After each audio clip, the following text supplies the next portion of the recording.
خداوند متعال نے عید غدیر کو بہت زیادہ عظمت دی ہے اور ہم سے بھی تقاضا کیا ہے کہ ہم عید غدیر کو عظمت دیں، اہمیت دیں۔ تو اس سلسلے میں بہت سارے اعمال خداوند متعال نے احادیث اہل بیت میں مستحب قرار دیے گئے ہیں۔ تو لہذا جیسا کہ حضرت مرحوم مرزا جواد آقا تبریزی نے المراقبات میں فرمایا کہ روزہ غدیر کے لیے جو فضیلت وارد ہوئی ہے وہ ماہ رمضان کی فضیلتوں سے بھی زیادہ ہے۔ تو لہذا اسے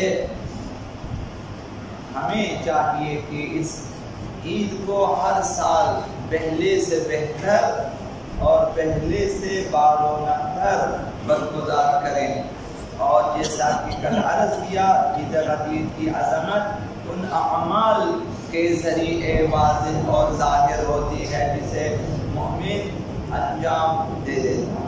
تو پہلی چیز جس کی بہت زیادہ فضیلت وارد ہوئی ہے روزہ غدیر کے اعمال میں سے ایک عمل یہ ہے کسی مومن روزہ دار کو افطاری دینا۔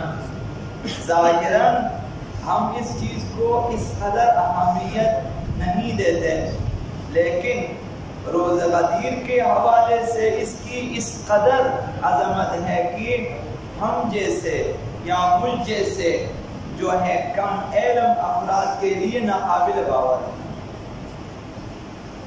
حضرت آقا امیر المؤمنین علی بن ابی طالب علیہ السلام ارشاد فرماتے ہیں اس سلسلے میں من افطر مؤمنا فی لیلتہ، روز غدیر کی شب کہ جب روز غدیر دن کے بعد کسی نے روزہ رکھا رات کو، اس روزہ دار مومن کو اگر کوئی شخص افطاری دے، یعنی ایک مومن اسے افطاری دے، فَكَأَنَّمَا فَطَّرَ فِئَامًا وَفِئَامًا، امیر المؤمنین نے فرمایا گویا اس نے گروہ در گروہ افراد کو افطاری دی ہو، اور یہ فئام یعنی گروہ لوگوں کی ایک جماعت گنتے گئے امیر المؤمنین تا ان کی 10 تک گنے، 10 گروہ، یعدها بیدہ عشرۃ، اپنے ہاتھ سے گنے 10 تک، فئام فئام فئام، فنہض ناہض، تو اس طرح ایک ناقابل باور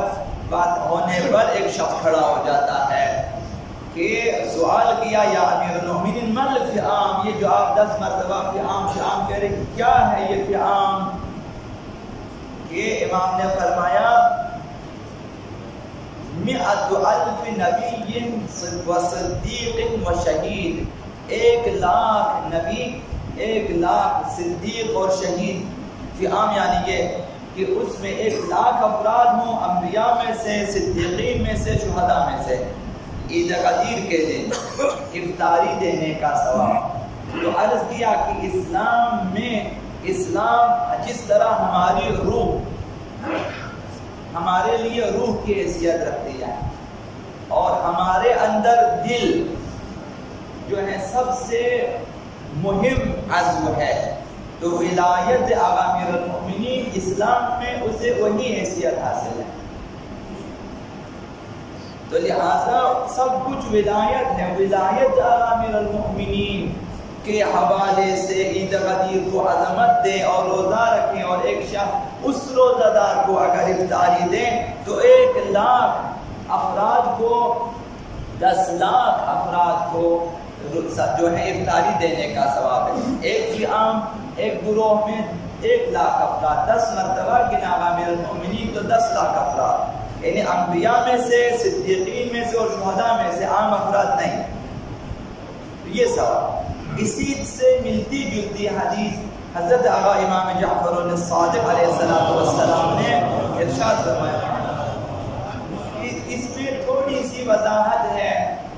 فرمایا من فطر فیہ مؤمنا، جو روزہ غدیر شام کو کسی مومن کو افطاری دے، روزہ دار کو، کمن اطعم فئاما وفئاما وفئاما، اسی طرح سے فرمایا گویا اس نے گروہ در گروہ افراد کو افطاری دی ہوگی، اتنا ثواب، کھانا کھلانے کا ثواب. اِلَىٰ أَنْ عَقَدَ بِيَدِهِ عَشْرًا، اپنے ہاتھ سے گنتے گئے 10 مرتبہ، یعنی 10 گروہ وہ افطاری دینے کا ثواب.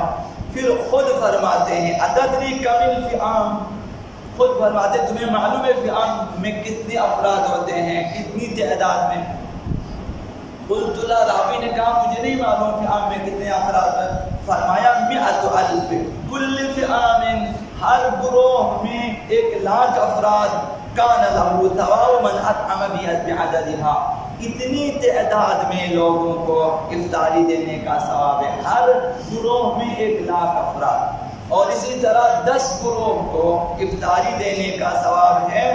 من النبیین، وہ بھی انبیاء میں سے ہوں، والصدیقین، اور صدیقین میں سے ہوں، والشہداء، اور شہداء میں سے ہوں، اور وہ بھی فی حرم اللہ عز وجل، وہ بھی حرم خدا مکہ یا مسجد الحرام میں افطاری دی ہو. اتنا ثواب ہے. وسقاہم فی یوم ذی مسغبہ، بھوک اور پیاس کے دن اتنے افراد کو سیراب کرنے کا ثواب ہے.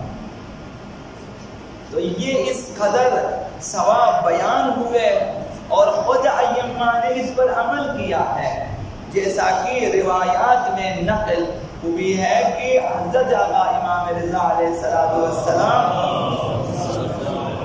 غدیر کے دن گروہ کو بٹھا لیتے تھے اپنے گھر میں افطاری کے لیے. لوگ آتے تھے عید ملنے اور گروہ در گروہ امام رضا کے گھر، امام رضا اس گروہ کو بٹھا لیتے تھے کہ بیٹھ جاؤ، شام کو جو ہے افطاری کر کے جائیں. چونکہ عید قدیر کو خداوند متعال نے عظمت دی ہے، اسی وجہ سے خدا متعال نے اس قدر اجر و پاداش بھی رکھا ہے ہر عمل کے لیے.